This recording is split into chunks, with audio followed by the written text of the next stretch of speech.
Hello সবাইকে, welcome back to the channel. আশা করি সবাই খুব ভালো আছে এবং আমিও বেশ ভালো আছি। সকাল থেকে দুপুর পর্যন্ত নিজেদের কাজ কমপ্লিট করে সন্ধ্যাবেলা আমি আর ভাই চলে এসেছিলাম দাদার বিচে।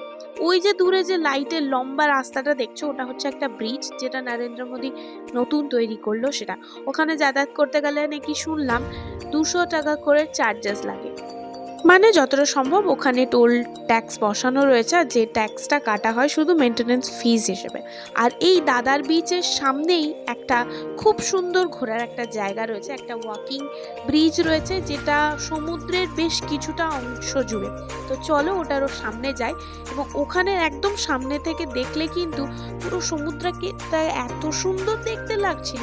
দেখ, প্রচুর মানুষের আগমন এবং প্রচুর টুরিস্ট বলা বাহুল্যই, এবং খুব সুন্দর জায়গাটা, শান্ত, একদম নিরিবিলি। আমরা একদম এন্ড পয়েন্ট পর্যন্ত গিয়েছিলাম, তবে হ্যাঁ ওখানে ভিডিও করতে পারিনি এই কারণে যে বাই চান্স যদি হাত থেকে একবার ফোন পড়ে যায় তাহলে তো গেল।